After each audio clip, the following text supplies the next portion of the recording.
Hey guys, Dwayne Davis, Full Pool Fishing.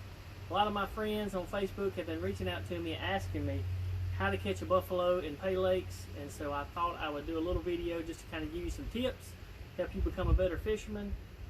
When I say buffalo, I'm strictly talking about smallmouth buffalo. Here in South Carolina, where I live, it's mostly smallmouth. So the first thing you got to do when you're buffalo hunting is you got to know what section of the lake they prefer. They will be caught anywhere on the lake, but most buffalo lakes have certain sections of the lake that they like to be more than others. If you go to wards, you just ask them, hey, where the buffaloes come from, and they'll give you a string of numbers to fish. Now, say you won't catch yellow carp there too, obviously, but that's where the buffalo tend to like to hang out. The buffalo are the most dominant fish in the lakes. They tend to kind of run other things out when they hunker down in the area. The other thing you got to do is you got to know what bait to throw and what flavor. I throw 3 different kinds of bait when I fish. I throw soybean meal, I throw a soybean bread mixture, and I throw just bread. Those 3 things, if I'm buffalo hunting, that's what I'm throwing. The flavors, they really like any type of banana. I have thrown Banana Island from Bait Pro, and I've also thrown Superior Banana Nut and caught lots of buffalo. I also like to throw some grape and some peach. Normally those 3 flavors is what I'm throwing when I'm buffalo hunting. I have to think my cart's about to blow away. The other thing you need to know is you have to throw flag dough. That's why I got this tarp laid out here. It's going to represent the water, but also so you can see my flag dough. So here is what the ideal buffalo bite looks like. So what they'll do is they'll pull it up and they'll drop it down, and then they'll start going back up with it.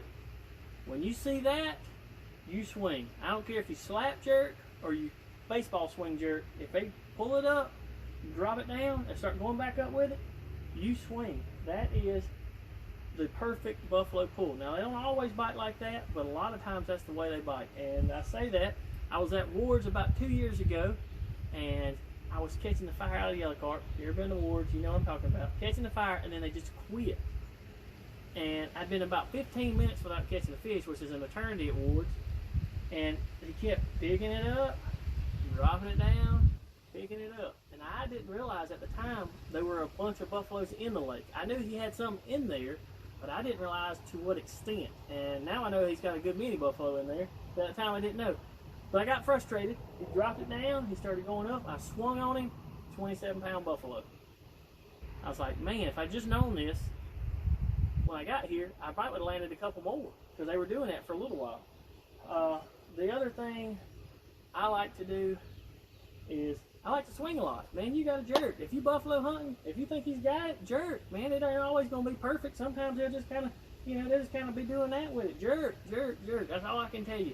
Don't be afraid to strike out. Don't be afraid about somebody looking at you saying, oh, he's jerking. Jerk. If you want to catch buffalo, you got to swing. I will say this. Once you figure out what to look for, once you see it, you can start kind of being in tune. You will increase your hookup ratio tenfold.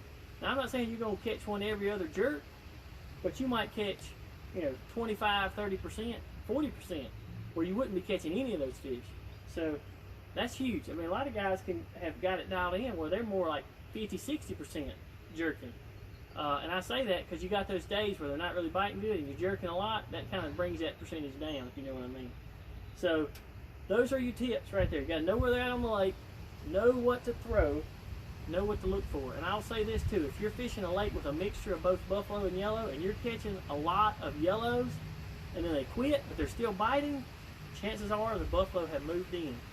I used to fish Blacksburg Lake back in the day, and they would do that. You would be just catching yellow carp, then they would just stop, but they'd still be biting and buffalo had run off the yellow carp to come in and see what they was biting on and started feeding on it. So know what to look for, and it'll make you a better fisherman. I sure do appreciate it. I hope you have enjoyed the video and you found something helpful out of it, and I'll see you out on the water. God bless you.